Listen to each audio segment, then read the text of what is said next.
Сайн байна. 4 сарын 26 Монгол хэлний хичээл сар өдрөө дэвтэртэй бичээрэй. Зохиолын баатарын яриаг төсөөлөн бичиж суралцгаая гэсэн сэдвтэй хичээл байна.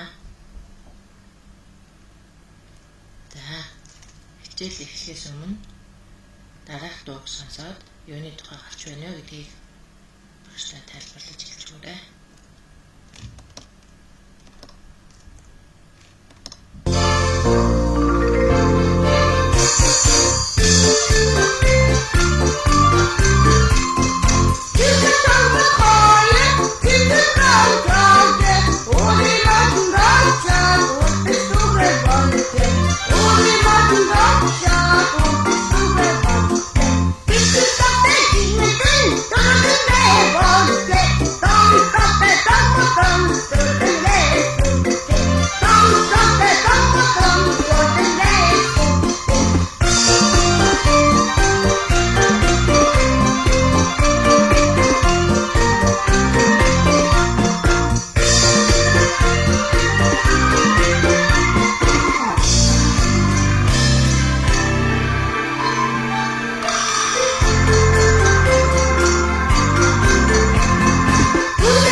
За, энэ донд ямар хоёр баатар гарч байна вэ?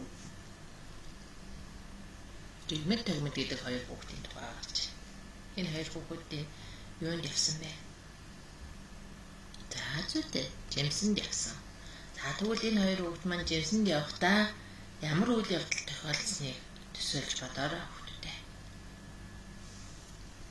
За, багштайгаа хамтрая. Жигмэд жижигхэн савтай, тагмэд нь том савтайгаар сав бариад Жимсэнд явсан. Жигмэд жижигхэн савтай байсан учраас урданд үргэжнэ гэж бодоод эцсээр агаад гидсэн цадаад ирсэн. Тэгвэл тагмэд том савтай явсан учраас сүлдчих болов гэж санаан зовоод түүсээр агаад саванд өрөөд ирсэн байж байна. За, үүнээс гол сургамж нь та нар юу бодож байна? За, найзууд нь болохоор өөрийнхөө гол зорилгыг мартаад явчихсан.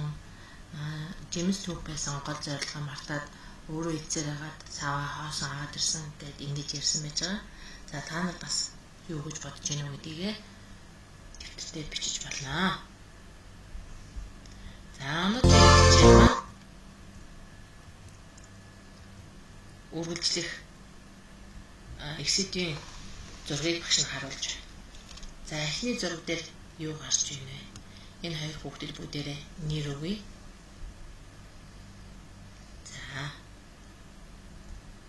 За, Анар болон Марл гэсэн нэр өглөө. За, энэ Анар юу хийж ийн вэ? Гарт нь юу байна вэ гэдгийг сайн ажиглаж хараарай хүүхдээ. За, энэ Анар гартаа Жимсний өчрийг энэ тэр чигээр нь хуулаад барьж зогсож байна. Тэгвэл Анарын ээж явахт нь Марлын ээж явахт нь захиас сахиж явуулсан байна. Юу гэж загсан юм бол? Болгоомжтой явж Жимс түгээрээ. Юу гэж хэлсэн байж болох вэ? Уул хаданд альтаж айж үзээ. Болгоомжтой яваарай. Халуун наранд нарш үзээ гэх мэтчлэн захиас загсан байж магадгүй тийм ээ. За, эксидийг уншия. За, саяны хоёр хүүхдийн талаар л ах эксид байна тийм ээ. Марл, Анар хоёр ах эгчийнхээ хамтаа Жимс түүхээр явжээ. Уулын модонд очиж Жимс түүж эхлэв. Нэг харсан чинь Анар Жимсийг өчиртэй нь хуулаад идэж байв.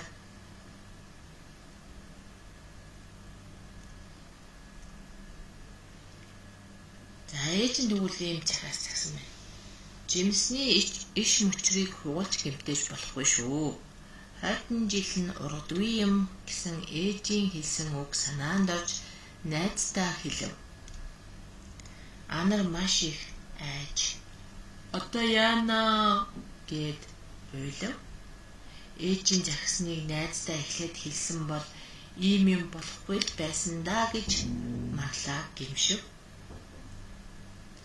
Монголчууд зулцсан мод жимсний модыг хамаагүй хугалж гэмтээдэггүй хамгаалахыг сургаж иржээ. Модоо гэмтээгээд байвал гол ус ширгэн гэдэг байжээ. Анараа бид хоёр ардын сайхан яснаас их олон зүйлийг мэдэж авлаа. За энийг сэдв маань жимс төснө гэсэн арчигтай ийм их сэдв байна. За үнийг би дааж анхааралтай сайн уншаарай.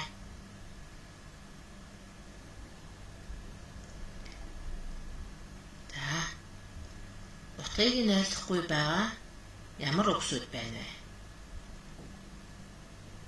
За бодорой өгдөө. За багш надад ийм үг утгыг нь ойлгохгүй болов уу гэж бодоод энэ зулцсан мод гэдэг үгийг сонгож авсан. Дөнгөж ургаж байгаа энэ ялхаараа байгаа юм жижиг моднуудыг зулцсан мод гэж нэрлэдэг байна. За зургийг сайн анхааралтай харж харьцуулж бодоорой. За их сэдвийн асуултанд хариу. Анар яагаад уйлсан бэ? За дэвтэртээ хариулаад бичээрэй. Хоёрт нь ээж нь юу гэж хэлсэн бэ? Гуравт нь Марл Анар хоёр юу мэдэж авсан бэ?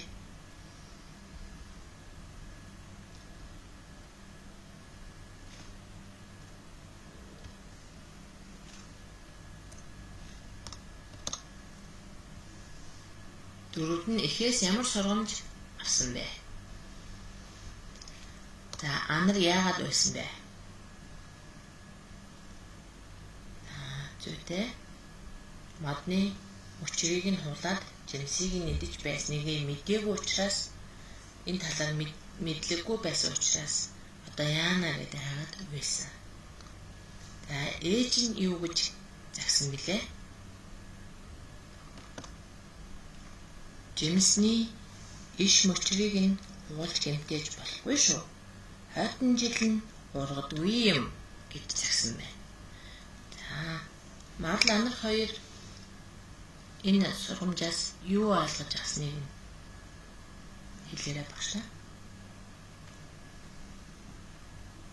Зулцсан мод жимсний модыг хамаагүй хугалж гэмтээхийг харгалсаар ирсэн. За энэ модоо гэмтээгээд байх юм бол гол ус ширгдэг байж байгаа. Модны мөчр уулах юм бол тэр мод хойдон жил нь үр жимсээ өгдөг байх нь байна. Модны үндэс нь устай холбоотой байж байгаа. Усыг маш их өөртөө татж байдаг. Ийм учраас мод ургахаа болчих юм бол тэр хавийн гол ус нь ширгчдэг. За үнийг мэдэж авсан. За өөрсдөө эхээс ямар сургамж авсан талаар дэвтэртээ сайхан бичээрэй.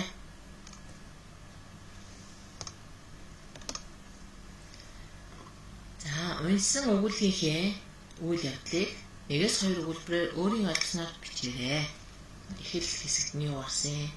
Дараагийн хэсэгт нь юу гарав? Төгсгөл хэсэгт нь юу гарсан бэ гэдэг. За загсны мөчрийг гэдэг энэ хоёр үг маань дөрвийн үгнүүд байна тийм ээ. За загсан гэдэг үг маань тэр үг үүн дээр урт гişээр эхэлсэн залгуур залгахад балархай шиг ээлжсэн байна. За мөчр гэдэг маань юм үг урт гişээр эхэлсэн залгуур залгасан байна гээд. За тэгэх юм бол чигийн ард байгаа балархай шиг маань үүрэг нь алдагдаад ээлдээд мөч рийг гэж хэлсэн байна. За энэ зулцсан мод гэдэг энэ үг маань бидний тухайд энэ удаад шинээр ойлгож авч байгаа утга нь одоо бүрхэг ойлгоход жоохон хэцүү байсан юм уу учраас дэвтэртээ нэг удаа бичиж авч мэдлээрэй. хичээлдээ идэвхтэй болсон хүмүүстээ баярлалаа.